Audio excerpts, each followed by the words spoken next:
3 minutes past some. And we have a few spare seats. It's always delightful to have to run to get seats at the last moment. It means that we've got a good audience. And you're all here to hear a speaker who has spoken to us before and frequently on the island. I'm Doug Sobey, the president of the Quebec Area Historical Society, and I welcome you all this evening to this talk.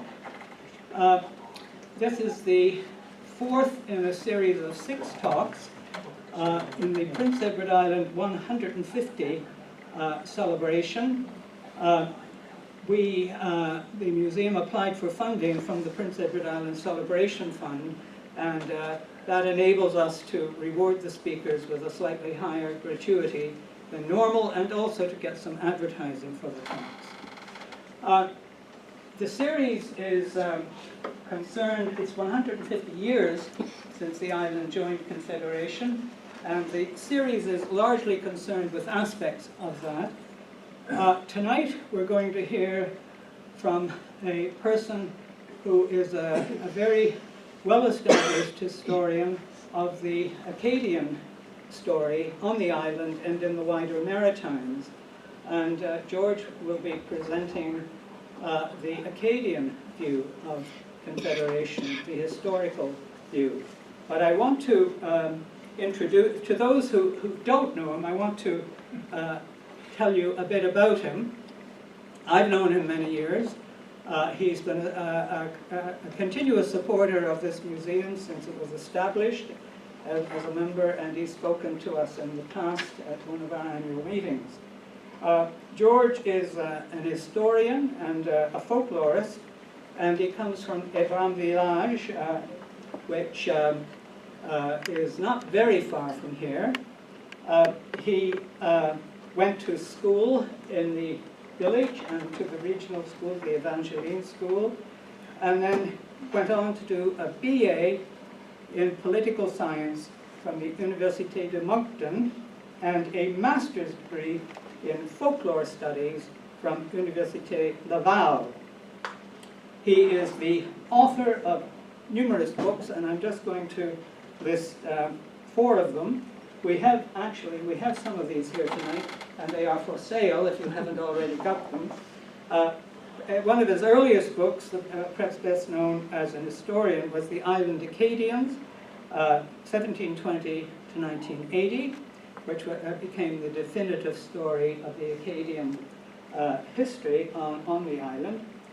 But he then turned to his folklorist interest with Acadian legends, folk tales, and songs from Prince Edward Island.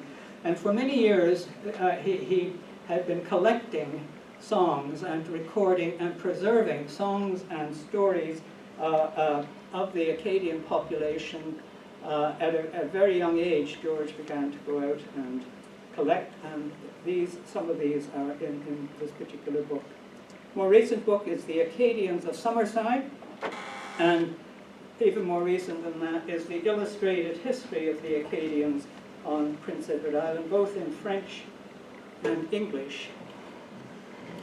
He has contributed numerous articles to the Dictionary of Canadian Biography, the Island Magazine, Les Cahiers de la Société Historique Acadienne, which is a magazine published in Université de Moncton, is it? And Red, the Island Storybook. He is presently the president of the Sister Antoinette Desroches Historical Committee, which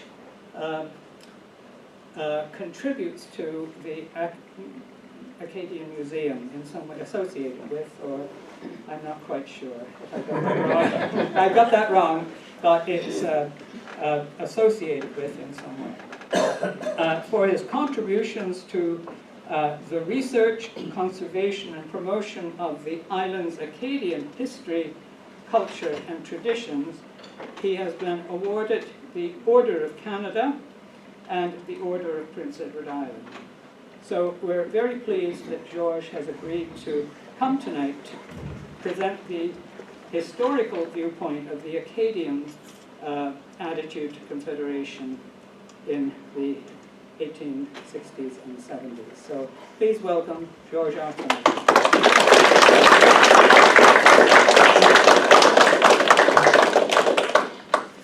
Thanks very much, Doug, and hi everybody. I'm surprised to see so many people here tonight. Beautiful evening. Hope you won't be disappointed.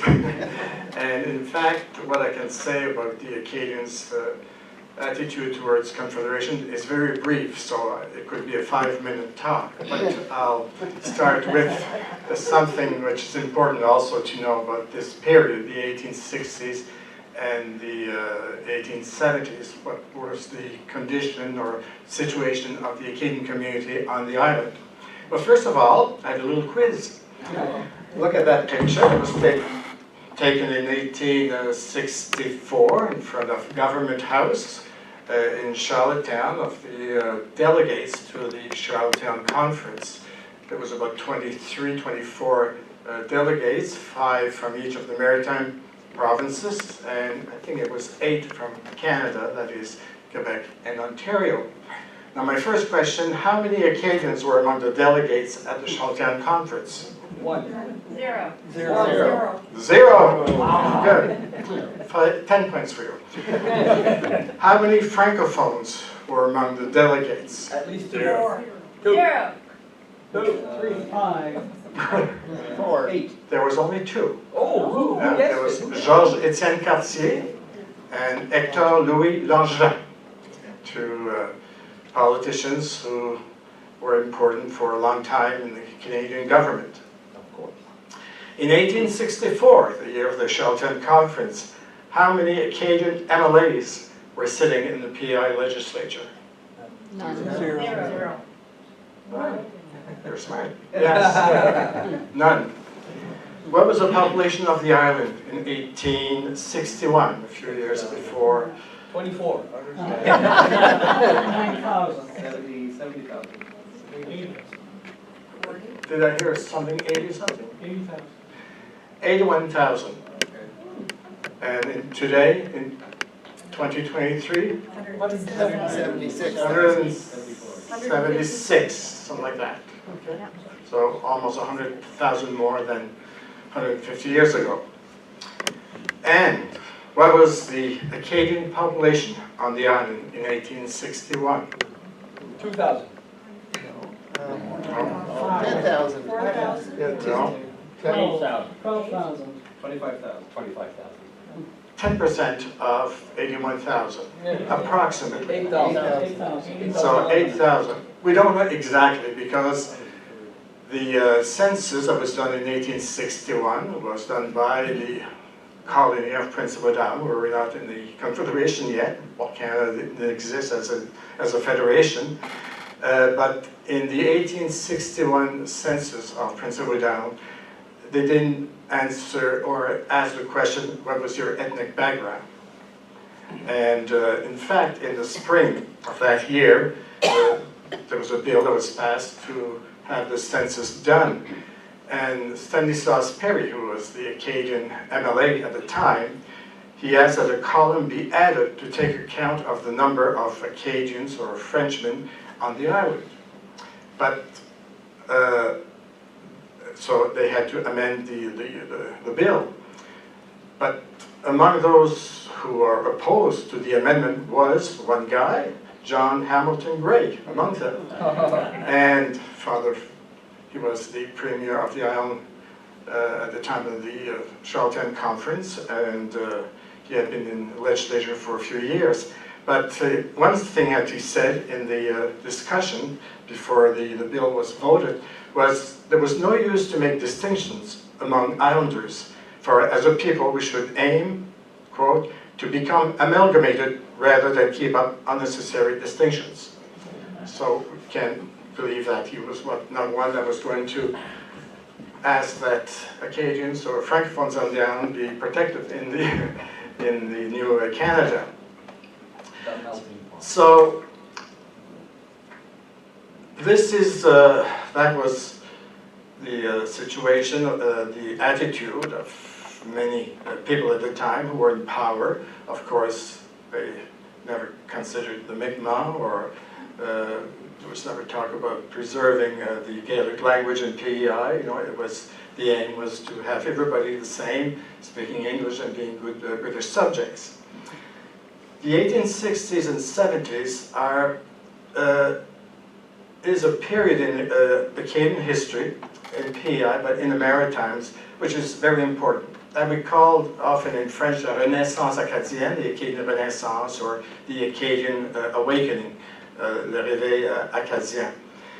It was important, and I will mention a few things that will explain that. It was a time when a small educated elite was evolving on the island and in the other maritime provinces with the help of a number of priests who were originally from Quebec. And in the next slides, I'll show you a few of these people who were kind of leaders, people who had influence among the Acadians in PEI, and some of the institutions that came about. Okay, am I going to see him? How come? Okay. I think it's slow here. It might come back. Or do I keep it down at home? Up.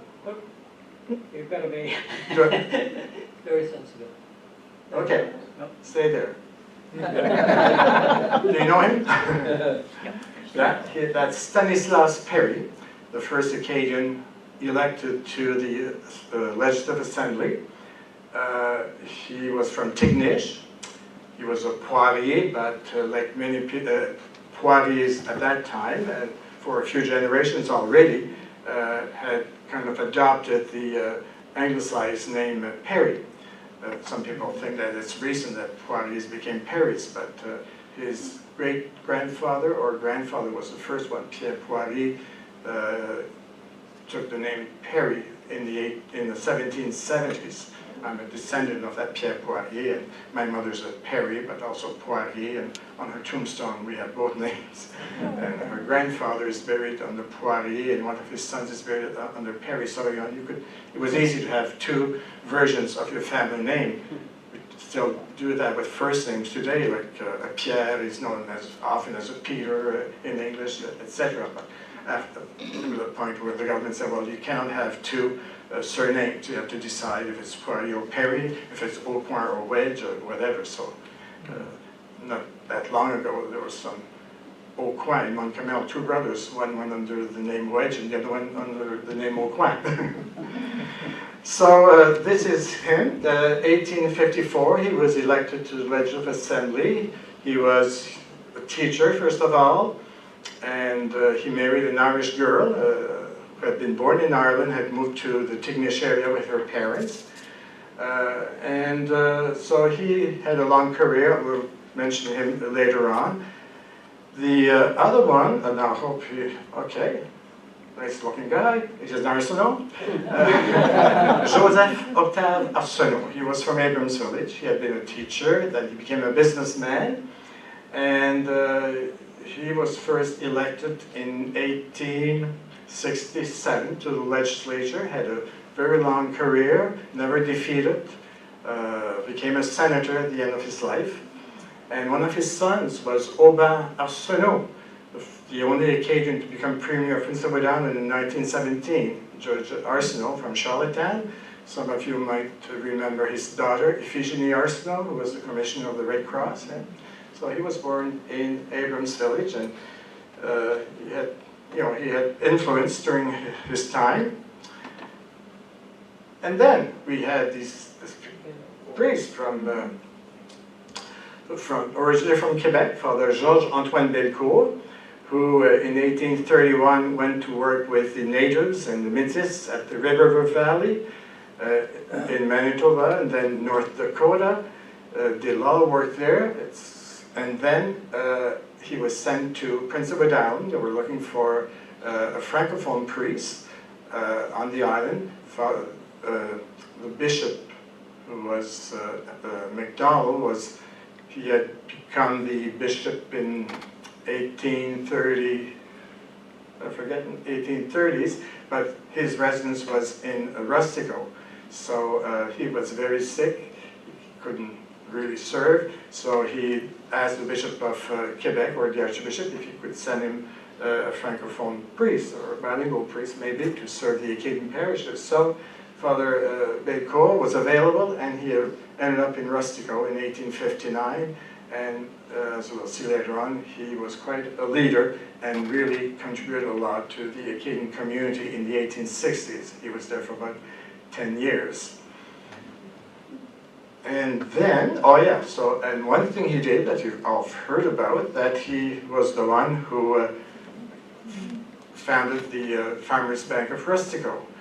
He arrived in the fall of '59, and already in '61, he had that bank set up. It only got its charter from the Queen Victoria in 1864, but it really started in the fall of 1861, and it ran until the early 1890s. And this was closer to us, in Miscouche, the Notre Dame convent in Miscouche, which was founded in 1864. It was the first convent in an Acadian parish on the island, and at that time there was no French convent in New Brunswick. There was even girls from New Brunswick in the first years coming to take their classes there. And the one who was behind that building, I should say, was another Quebecois priest, Father Joseph Quévillon. In fact, he didn't want to have a school, really. He wanted a place to take care of older people, like old folks home at the time. But the bishop, who was Bishop McIntyre by then, was not in favor of that. He said we needed a school. So he's really the one who got in contact with the congregation in Montreal, and the nuns came over, and it became a bilingual school. But it was quite important for the education of girls at first. Then, in New Brunswick, something that was very important, the first French language college, in fact it was a bilingual one, was set up in Memramcook, the Collège Saint Joseph's College, yes. And the first rector, and considered the founder, was Father Lefebvre, who was also from Quebec. And that college really formed an Acadian elite of lawyers, doctors, businessmen, and there was always at least one or two students that came from Prince Edward Island. So that was very important for the Acadians in general, and especially New Brunswick and then PEI. And in 1867, so all these things are happening in the 1860s, the first French language newspaper in the Maritimes, Le Moniteur Acadien, and it was published in Shediac, and the founder was also originally from Quebec. He was Israel Landry. It was not his real name. He changed his name, I guess, to have a name that sounded more Acadian than the one he had. So, and he was brought to the Maritimes by Father Belcourt.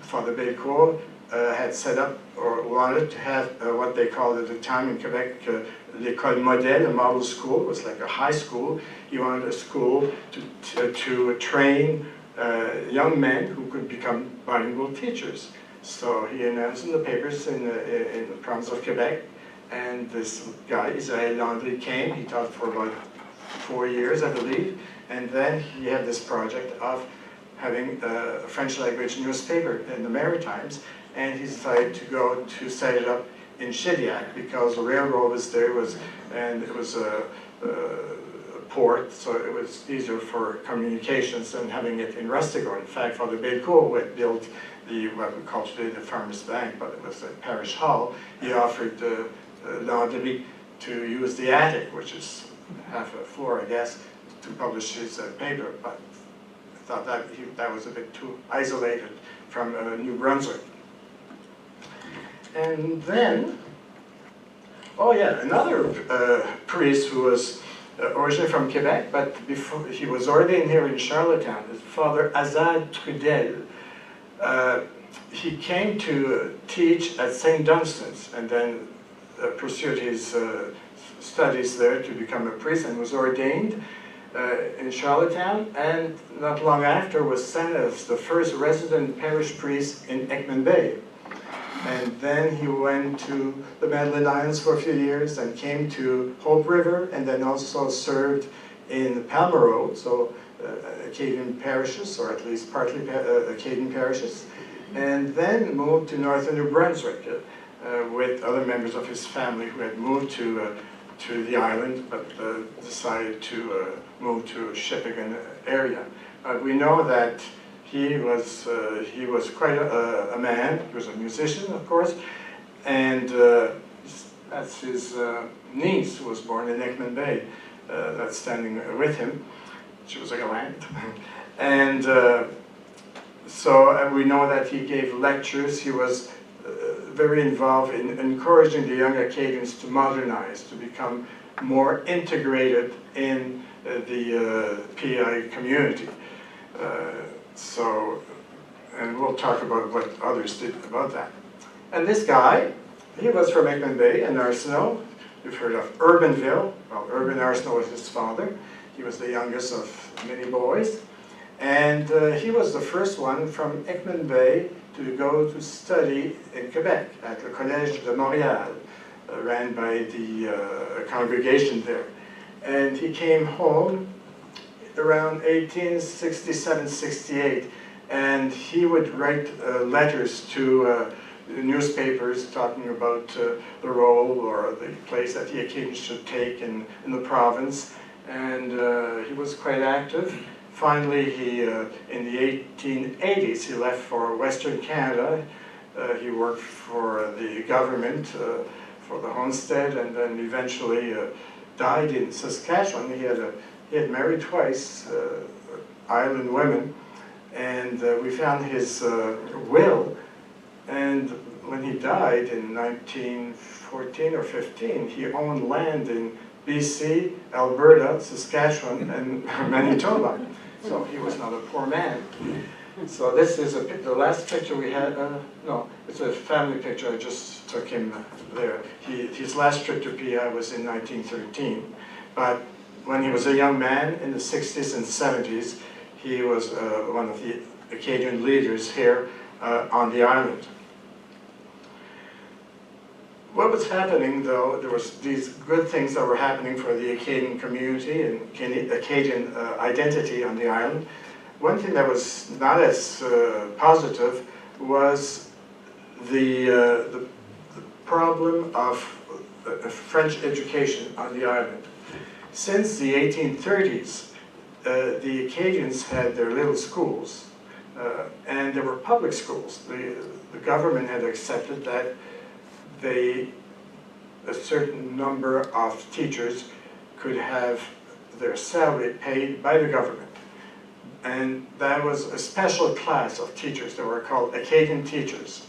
The others that would get their certificate from the Board of Education were classed as first, second, and third class teachers. But those who didn't, like the Acadians who didn't pass the exams from the Board of Education, but were teaching in the Acadian schools, sometimes only in French, they would be categorized as Acadian teachers, and their salary were lower than the lowest class of the three other classes. So, and those who were, what's the word I'm looking for? That would decide if a teacher could perform his task was left up to the priest serving the parish where the school was. So probably most of them were French-speaking priests. But later on, by 1863, there was, as you know, in the 1860s, there was bad years for conflict between the Catholics and the Protestants on the island. And many Protestant leaders, journalists, were criticizing that the government was paying for Acadian teachers who were teaching only in French and who were also teaching with books full of Catholic information. So finally, the language act or a bill was modified, and the category Acadian teachers was abolished by the Board of Education. Henceforth, Acadian teachers had to attend the colony's normal school and pass examinations given in English before obtaining a teaching certificate. So there was no longer any question of demonstrating proficiency in the French language. So in principle, this was the end of French schools on the island, but in practice, French continued to be taught in most Acadian schools, especially in the early grades. But by the time if you went further than grade 3, 4, or 5, then more and more English was taught. But the teachers who were teaching in those schools had to be proficient in English to teach it. So that's really where the Anglicization of the Acadian schools really started. Let's come back to Father Bécourt, one important leader in the Acadian community in the 1860s. He did very much to put the Acadians, especially of Rustico, on the map. First of all, he set up the Rustico Catholic Institute. It was a temperance society. In those days, temperance societies were very important at the social level, even educational level in many parishes. And that's through his temperance society, which the members were only young men or men in general, that he got them to get together and create the Farmers Bank of Rustico in 1861. It's through the society that he got the high school, the École Modèle, set up. He went around giving lectures in different Acadian parishes on the island on how they could improve their lot. He encouraged agriculture a lot, and also a big problem, especially in the Rustico area, but also in other Acadian parishes, there was no more land available for the young generation. So he decided that he had to find land for the new generations, and with his contacts in Quebec, he first started with an area near the Metopedia in the Gaspé Peninsula, and he organized out-migration of many, many young families from Rustico to Saint-Alexis de Matapedia, and a few families from Uncamal Nicklin Bay also went. From 1860 to 1863, I think there was over 200 families who moved to Saint-Alexis de Matapedia. If you go to that area, it's not too far from Hamilton, New Brunswick. You'll see a street called Rustico, Galland Street, Rustico Center, and things like that. They know quite a bit about their family. In fact, I was invited twice to give talks there about the story of Father Bécourt and the Acadians of Rustico. In 1867, Father Bécourt wrote to the French historian Edmé Rameau de Saint-Père. Edmé Rameau de Saint-Père was a historian very much interested in the French in North America, and he became kind of a great supporter of the Acadians of the Maritime provinces, and especially of Rustico. And we have Father Bécourt's correspondence with Rameau de Saint-Père that has been preserved, and this can now be found in the Acadian Studies Center at the University of Moncton, and some of it is in Montreal also. But in 1867, he wrote to Rameau saying, and this is a translation, "You cannot believe how much the successful and happy outcome of the Institute, the Catholic Institute, and the Farmers' Bank has raised the French Acadians in the esteem and appreciation of the whole population of the island. They have fully proved that they are by no means behind other nationalities in any capacity, if only they are given an opportunity to prove it." And in fact, from his school, he formed a number of teachers, and from there, after teaching a few years, some went to study medicine. Isidore Galland became the first Acadian doctor on the island. Another one, Stanislas Blanchard, became a lawyer and the first Acadian judge in PEI. So you could see the benefit from the school that he had set up. There was also the opinion, Belcourt's opinion was also the one expressed by an Acadian in a letter to the editor of the Summerside Progress in 1869, speaking in particular of the impact of the Miscouche convent and the leadership of a number of men.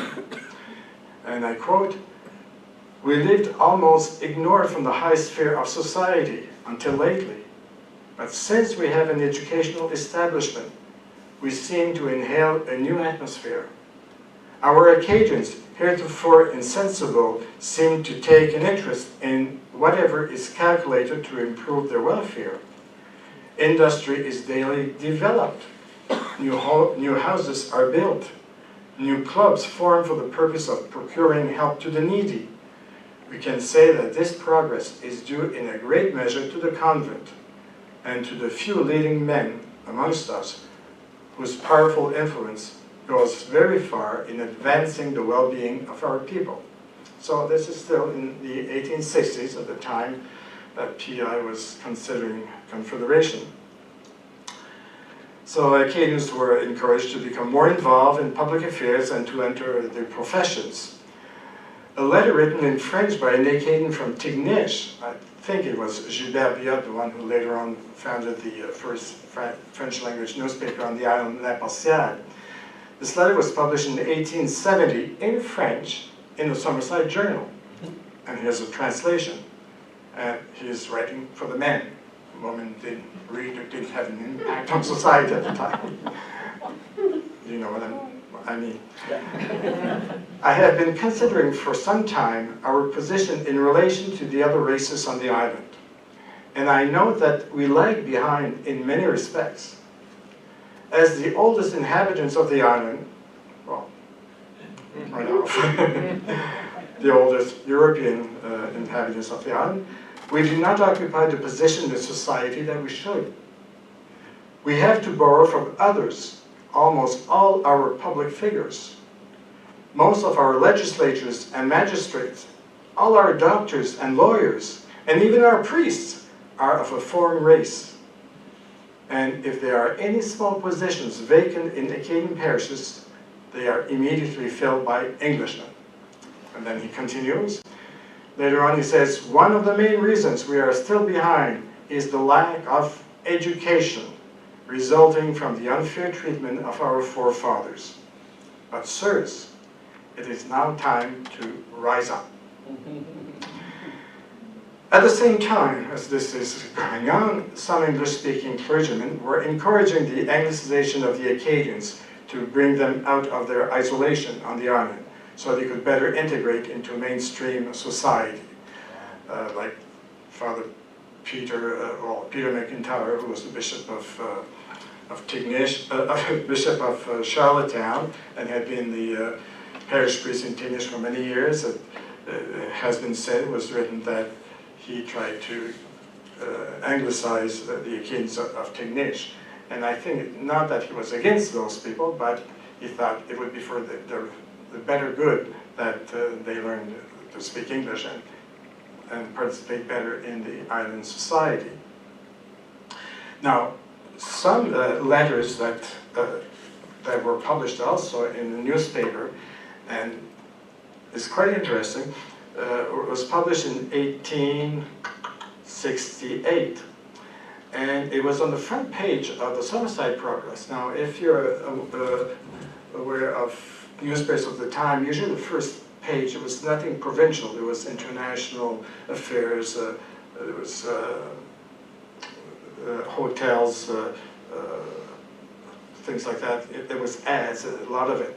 But here, on the first page of the Summerside Progress in 1868, in English, but addressed to Acadians, the title was "Manners and Customs of the French Acadians in Prince Edward Island. Reform." It's written there, "Reform." So the author, who's anonymous but signs an Acadian, and I think it's him, Jean Arsenault. I'm quite sure it's him because of other letters that he wrote in French and that we can identify him, and also of a talk he gave at a meeting in Ekman Bay, and the reporter said things mention things that he had said, and it's about the same thing that you'll find in this letter. So he was a young man, he was back from Montreal, and he wanted to have his people modernized. So he claims to have the welfare of his people at heart in that letter, but he speaks bluntly about the social economy of the Acadian community, which in his view needs to be reformed. Now, I'll just read you 2 excerpts, but if you're interested, a few years ago, the Island magazine published a special issue on Acadian history and culture on the island, and I published that article and did an introduction to it. It was published in 2 parts, so it was quite a long letter. So one excerpt from the first letter. Acadians, you deserve praise for your virtues, but to remain in your present condition, wedded to traditions of the past, holding in reverence antiquated notions of exclusiveness, and hugging to your breast old manners and customs, will not conduce to your material prosperity, respectability, or happiness. And he concludes the first part of his letter. If you do not avail yourself of the advantages of education, if you do not assimilate your manners and customs to those prevailing around you, and if your women do not conform in some near degree to the fashions in dress, you will continue a separate, and as a matter of necessity, an insignificant people. Think of it, Acadians, and wake up.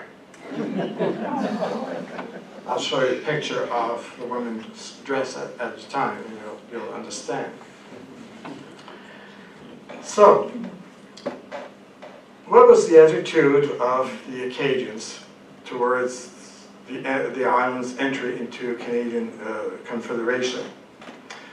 We don't know very much about what the Acadians thought. We know a little bit of the influence that they had from some of the priests. For example, Father Belcourt, he supported Confederation, joining Confederation. Remember, he was from Quebec, he was French-speaking, he was Catholic, and he encouraged his flock to vote for annexation, believing it would benefit tenant farmers. Why tenant farmers? Because one of the things that the island was, in the terms of Confederation, of entering Confederation, they were asking that the federal government would lend money to the island to buy out the big landlords. And that being done, then the small farmers could buy their land, not too expensively, and stay on the island. So that was one of the reasons why Belcourt supported Confederation, but also, I think, because a good percentage of the inhabitants of the New Canada would be Francophone, the Quebecois, and Catholics, and that could be a good support for the Acadians here on the island. We know that in 1865, Belcourt gave a lecture in Rustico on the advantages of Confederation. Unfortunately, we don't have his text. I got this information from one of his letters that he wrote to France, to Rameau de Saint-Père, but he doesn't say what he said in his letter, which is unfortunate. And like other islanders, Acadians on the island seem generally opposed to Confederation, at first at least. And if you were here for Ed MacDonald's lecture, you understand why. In 1867, so as we saw at the beginning, there was no Acadian MLAs in 1864. But in 1867, there was an election, and 2 Acadians, one from West Prince, Stanislas Perry, ran for the Liberals, and for the riding, I think it was called third Prince at the time, Joseph Octave Arsenault ran. So we don't have any of their speeches, but they gave public speeches in Summerside during the election campaign, and a journalist from the Summerside Journal was there, and he said what some of the people said. And Stanislas Perry, who was running, said he was opposed to Confederation, that he will not give strangers the power to tax us, would leave the country, if we were joined to Canada. He was not the only one who said that, but I'm glad he did, because you'll see why later on. As far as Arsenault, well, he said Islanders didn't need the Canadians in order to govern themselves. So that was what was being said across the island among the Liberals, especially. They were both Liberals. And the majority of Islanders refused to join Confederation for different reasons. One being that they saw a few advantages of joining this new country, that they'd have a little political influence in Ottawa. They were so small, and then would be absorbed by the people from Ontario and Quebec and the other maritime provinces. We'd lose our independence, and the economy in PI was not too bad at the time. You know, we were not in the red, and we were trading a lot with the New England states, and they were afraid that if we joined Canada, then there would be tariffs. You know, it could ruin the exchanges we had with the United States. And also PI joining Ontario and Quebec and New Brunswick, where they had lots of public land at their disposition. They had mines and things like that. We didn't have that in PI. So if PI joined Confederation, we would have to be compensated for that. And we were so isolated, there was no bridge yet. There was no ferries.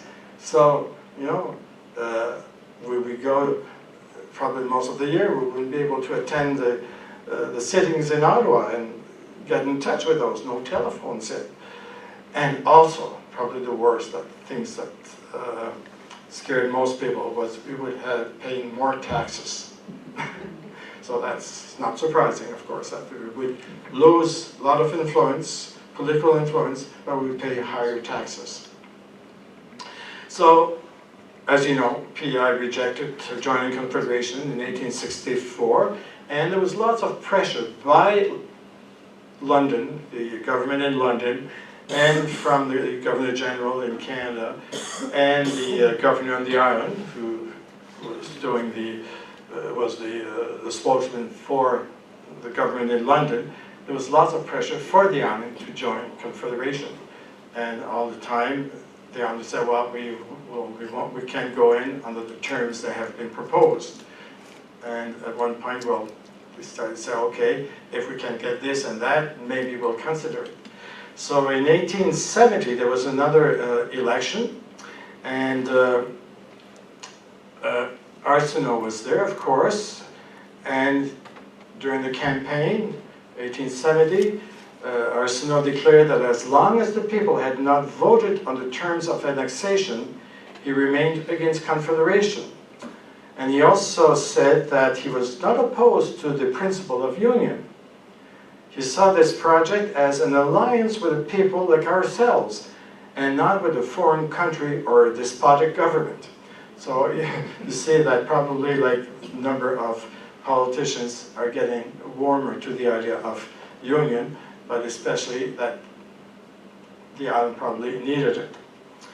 At a public meeting on the question of joining Canada in 1870, the people of Acadian Bay declared themselves in favor of joining Confederation, but on condition that the federal government granted subsidies for the purchase of land from large landowners and subsidized the construction of a railroad. So those were the big items that were being discussed in the 1870 election. Some Acadians felt that by joining Canada, their rights as Francophones and Catholics would be better protected because of the support of the French-Canadian population. In a letter written in Le Moniteur Acadien, which was a French language newspaper published in Chiliac and which many Islanders read, he said, "We, the Island Acadians, are oppressed, not being represented in government. Our rights are forgotten everywhere and in every way. The history of our ancestors brings tears to our eyes. The School Act gives us no advantages. Why shouldn't we go where our past grievances will be redressed and where we will find justice and equality?" So that's Jean Arsenault. Remember that he was home from Montreal, had lived in Canada, bilingual Montreal at the time, so he favored Confederation, as did de Bellecourt and probably Quevillon and probably Azad Trudel and a few others. So as I mentioned, there was great pressure from London for the island to join Confederation, and the island had no choice in fact, because they had started building a railway in 1871, and the island was in great debt. The island, as it's often said, was railroad into Confederation. And also the economy was not going all that good in the early 1870s. So representatives of the island government went to Ottawa to negotiate better terms. And they wanted the federal government to commit itself in lending $800,000 to buy the last large landowners on the island. Also, they wanted the federal government to make transfers to compensate for the absence of crown land on the island, and they wanted the federal government to pay the railroad debt and ensure year-round communication with the mainland. So, and Ottawa accepted it eventually, and there was an election that was called on the island, and the main topic was, do you agree that we join Canada? And I said yes, but with little enthusiasm. So Prince Edward Island became a province of Canada on the 1st of July, 1873. Now what happened to our friend, I'm going to find him so you can have a good look at, oh, that's, I forgot to show it. This is the costume the Sunday costume of Acadian women up to the second half of the 19th century. Although some older women kept that costume until they died in the 1920s and 30s. But, you know, it looks like a nun. But Robert Harris probably got that girl into his studio because he wanted a picture of it, because he made a drawing that was published in Pictures Canada in 1881, I think. And you see the Rustico Church, Saint Augustin, in the back. So that was the costume that was criticized at one point by Acadian leaders and priests from Quebec also, because in Quebec they had modernized, especially the women that belonged to the leading class. Okay, so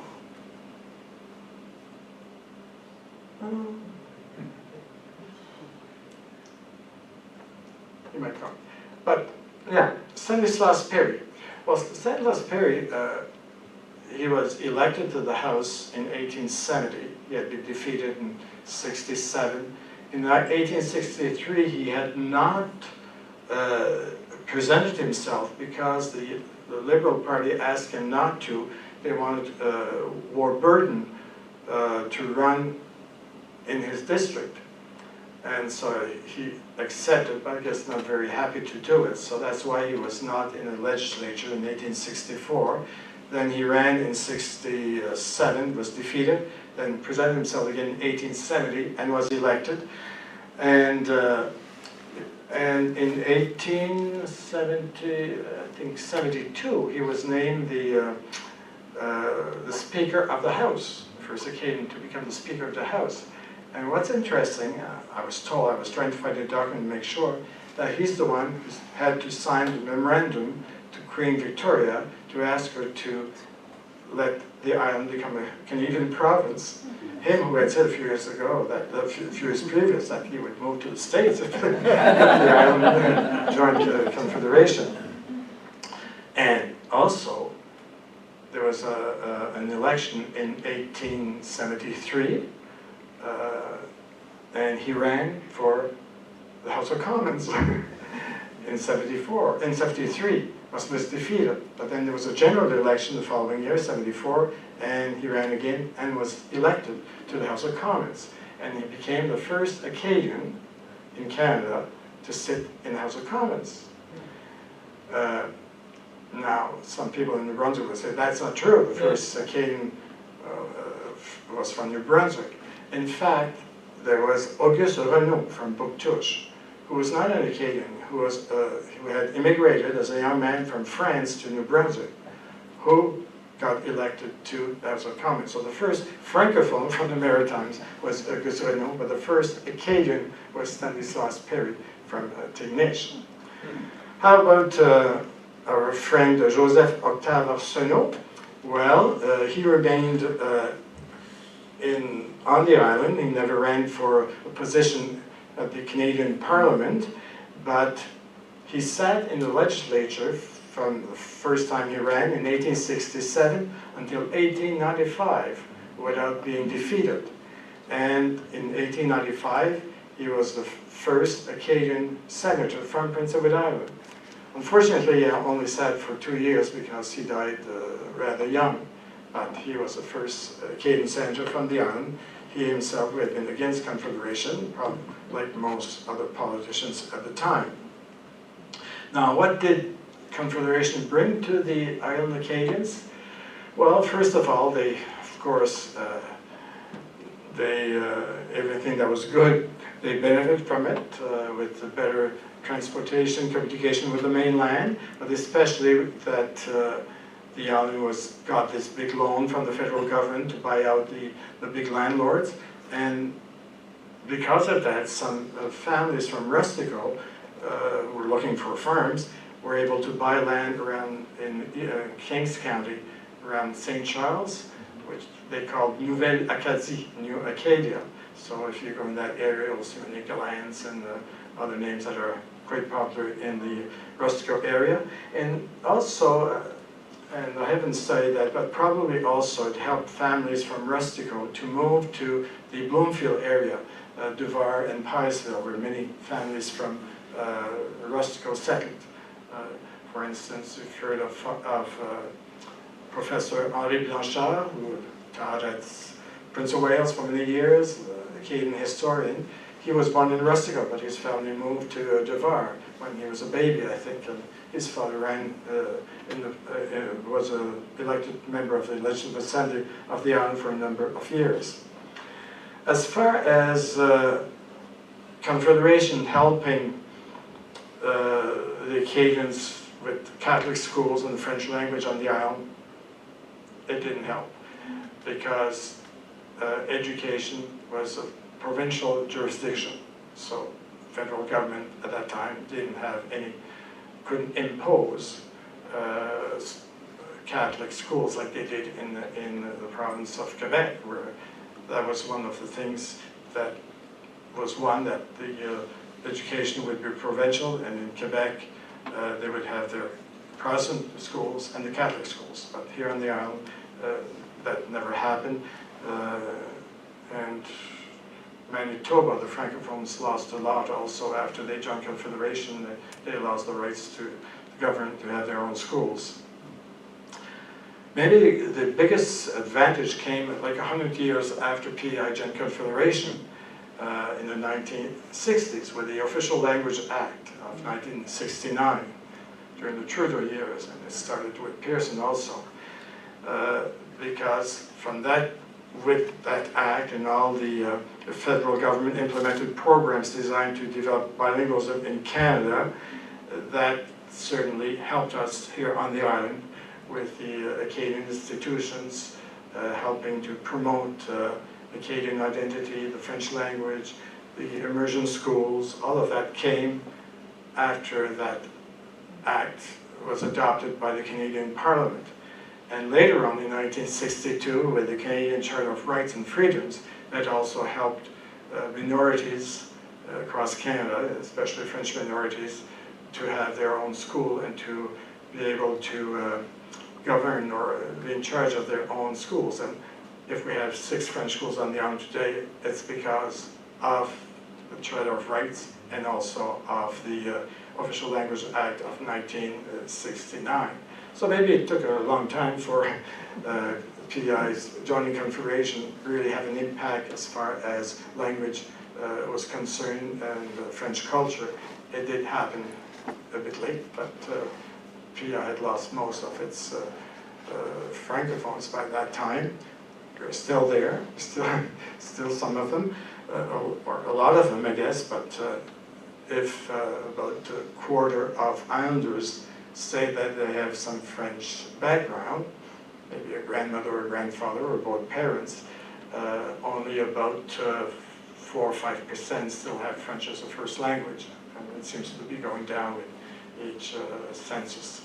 But then there's more and more, with each census, more and more Islanders speaking French as a second language. So things have changed quite a bit from the time I was a kid, where you were kind of shy to speak French in public. But if you had a reunion and we were 20 francophones and 1 anglophone, we had to change to English, so not to insult our anglophone friend who was there. And that's still a mentality of many people still. But now with so many anglophones having learned the language and having a better understanding and having better appreciation for the culture and the language, it's much easier for us to be proud of who we are. Merci beaucoup for your attention.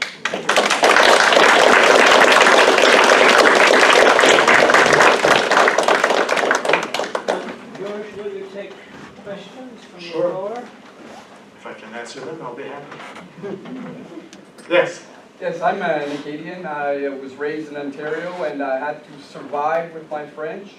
Just wondering what major characteristics do Acadians have to have gone through all that cultural, almost, how could we say this politely?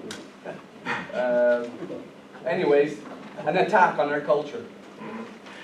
Well, it certainly didn't help because there was this sense of inferiority, that we were inferior, that because we spoke with an accent or were broken English or whatever, and there was a time when people from Mi'kmaq Bay, because when I was growing up in Abrams Village, there was about, I don't know, it was 65 families, and about 63 of them were francophones, and so most of us, and before television especially, we only learned English when we started going to school, because we would start learning English in grade 1. We would have French reading books and have catechism in French and maybe a bit of arithmetic in French for grade 1 and 2 and 3. But then as we went to grade 4 and 5, and we had health and geography, all the books were in English, and history. So that's how we eventually learned English, and then when TV arrived, and of course radio also. But in my case, I don't really recall when I learned English. It was very gradually, at least speaking it. I had an aunt and uncle from Summerside who would come to our place almost every Sunday, and I had a cousin who was my age. He couldn't speak French, so I think I could communicate with him. Certainly I had more English than he had French. So, but in general, and it depended also in what village or what parish you grew up. For instance, in Tignish, there was always, since a part of the population of Tignish is Irish, and there was always a strife, kind of a conflict between the Irish and the Acadians. Maybe not among the people itself, but pertaining to language.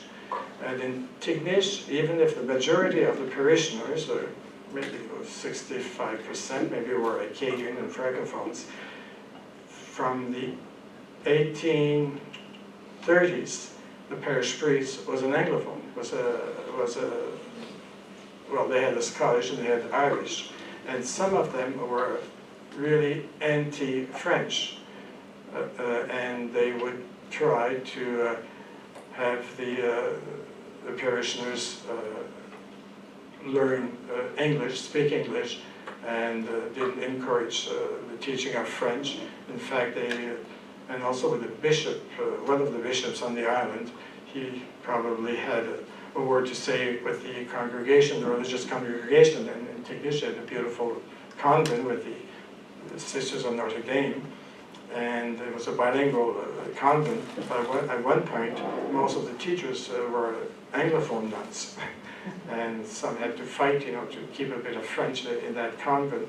And talking to many of people my age and maybe a bit younger also, they always had the sense that they were poor, they were very inferior to others, and that had really an impact on many people. And also it encouraged some families, you know, to say, okay, especially if you move to a town where you didn't have access to any French institutions or French services in the church, because Catholicism was very important for the Acadians. Some parents would decide, okay, we're going to speak English now from now on. We don't want our kids to go through what we have gone through. So all things like that. It sounds like there are certain Acadians who did not have the inferiority complex. Good thing they were there, because we're still here. Of course, you know, there's some, and especially those had a little bit more education than others, and so, and it's not only in PEI. You'll find this in most minority groups, you know. If you study the integration of Irish or Polish in Canada or in the States, you know, that's how minorities act and how often they're treated also. Yeah. Yes? Yeah, my Italian grandparents, much to my regret, especially my grandfather, when they came over here, he did his damnedest to fit in. Not so much my grandmother, she wanted to retain her Italian side of it. But my grandfather especially, and he would hardly ever speak Italian around the grandkids. My father could speak Italian because he grew up with them, of course, but he wanted to become American. It kind of touches on what you were just saying, but was that very widespread, that kind of attitude? Was that widespread within the... Oh, yeah. It was, and especially if you moved to Summerside or to Charlottetown, or a place where you were really a minority, like in Evans Village. I didn't sense that pressure myself, going to school. In fact, school teachers, some of them had gone to normal school in the Madeline Islands, and we had nuns from New Brunswick, you know, and they taught us to be proud of our language and try to speak a better French, and you know, try to enrich our culture. But like in Summerside, even if a third of the town was of Acadian origin, they had some priests up to the 1960s who were really anti-French, you know, who didn't want any service or the French word spoken in church. And they had to go to the bishop, and that priest accused the Acadian leaders to be communists, you know, from the pulpit, you know. And finally the bishop was McEachran at the time. He told the parish priest, he said, no, you have to have, because at that time the mass was still said in Latin, but you know, they would have the sermon in English. They wanted a sermon in French and things like that. So the priest finally said, okay, you can have a French sermon at the first Mass, because there was 5 or 6 Masses said in Summerside. At the first Mass, at the end of the Mass, when those that don't want to listen to a French people have left the church. So that was, you know, it was a good man. Yes? Just talked with Acadians. Thank God we have George Arsenault. He's a strong advocate of the Acadian culture and language. My student from One President Mayor kind of my Charlottetown. heart. Thanks for coming, He was a great, Mr. Ryan. but I totally agree. the official language act of Canada in 1969, you remember that was controversial. Oh, of That course, was yeah, of one of course. Trudeau's Oh, sort yeah. of his other policy of getting out of the bedrooms of Canadians. Oh, yeah. It was controversial. And then the Canada Act of 1982 gave these minority rights that a lot of Canadians were saying, you know, the French are getting too much. But with that came federal money. That's how they were able to get into the provinces. Because, as you said, education is a provincial constitutional responsibility, just like health. So that was allowed, that did allow money to go into the provinces Oh, of to course. advance French as a second language. Not only French immersion, core French, and so forth. No, attitudes have changed so much over the last Good thing. 50 years, I would say, Yeah. at least, you know, with French immersion and all kinds of things that have happened now. And mixed marriages, you know, since the Vatican Council, there was a time, you know, that it was more the religion than the language that was the wall that prevented people from knowing each other. And once that, it was not that big a scandal for a Catholic married or Protestant. Now most of the marriages are between, that's one of the things that is helping Anglicization, because usually in a case like Prince Edward Island or minority areas, if you have one parent who speaks French and the other one English, and one is unilingual, usually it's the English language that will be spoken at home. And so, like in Apin's Village, I have encountered a number of families where English is spoken as a first language because one of the parents doesn't speak French. I'm sure that's about 30% of the people in the village. And now, today, well, when I was growing up, there was maybe 2 families where English was spoken at home. I think that's, yes, Jim. In the 1940s, my grandfather was born in Poirier and he died in the 70s as a Perry. But when he got around with his friends in Summerside, he was one of the families that moved from St. Nicholas into Summerside early in his life. And he'd be out with his friends and he would tune his Acadian friends for speaking French when there was an Englishman in that group. And he would say, all of us are bilingual. All of the French Acadians, we speak English, we speak French. This poor person here doesn't understand French, and it's very rude of us to speak French in his presence. So speak English, my Acadian friends. It's still being said today. Yeah, but at the same time, he was inferring that we're more intelligent than the English. We're bilingual, we can answer both languages. You know, my grandfather was fully bilingual, with a grade 3 education. And so, you know, that was a prevalent tone. My parents raised in Summerside. There was no French available at school at all. You know, there was one French priest that came to town, and they could go and get a French baptism certificate from him if they wanted to maintain the Poirier part of the deed. He wrote the baptism certificates out of Poirier. The English priest break them out as Perry. In Summerside, you had the French Club. They had a French club, And yeah. that was founded in the 1940s, I believe. It's in my book on the Acadians of Summerside, if some people are interested. Yeah, because when it was founded in the 40s, you didn't use the term Acadian very much. Usually, you use the term Acadian in very in certain circumstances, you know, education or educated people will talk about Acadian history, the deportation. But for us, we're French, and the rest were English. When we talk about les Anglais de Richmond, the English from Richmond, and we were the French from Hickman Bay. You know? So the word Acadian was not used as much as it is today. If the French Club in Summerside had been founded probably in the 1970s, that would have been called the Acadian Club. But at that time, it was a French club. And French didn't mean that you spoke French, it was of your French origin, like many of the Irish clubs or societies today, you know, it's not because they speak Irish, it's because of their ethnic origin. Yeah. And one time, they called them the French Acadians. That term was used as early as the 1700s. Well, thank you, George, for that talk.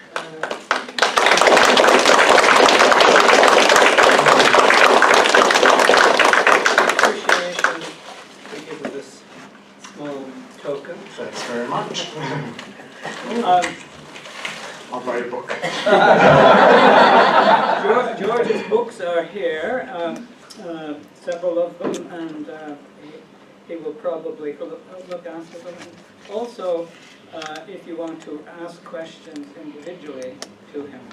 I want to, this is the fourth talk in a series of 6, and just to mention, next week's talk is Dr. Matthew McRae, who is the director of the Prince Edward Island Museum and Heritage Foundation. Matthew is going to be talking about moving on a century to the 1960s and 70s and how the island celebrated the events of 100 years before. His talk is Celebrating the Cradle, Nationalism, Tourism, and the 1964 and 1973 centennials on PEI. And the following week, Ed MacDonald is coming back, Dr. Edward MacDonald of UPEI, to wind up the whole series of 6 talks. And he will be looking at, under the title Enshrined, Island Tourism and the Confederation Story, and he will cover the whole century from 1873 up to the present, really, how what was very undesirable in the 1873, the island having to join very reluctantly Canada, became a marketing moment in the 20th century when the island began to use that event and its place in Confederation to try to attract visitors.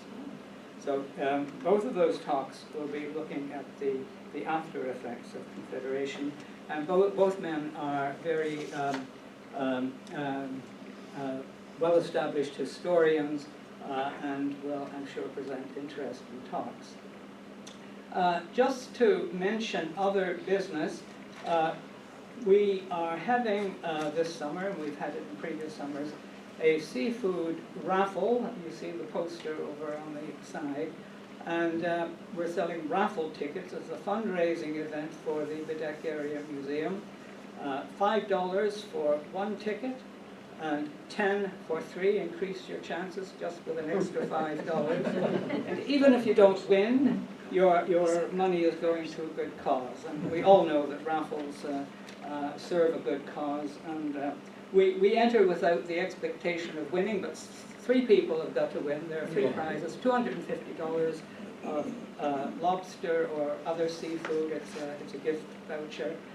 And $100 of oysters from Future Seafoods in Fernwood, and $50 seafood voucher as well.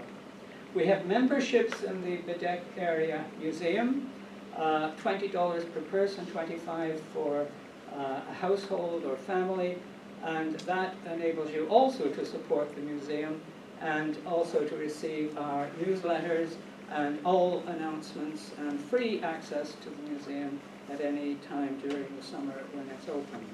So, and we also have the donation baskets. We don't charge to our talks, but you're very welcome to leave a donation in support of the series of talks and also the museum. So again, I want to thank George for coming to speak to us, and we all enjoyed that talk very much. So, George.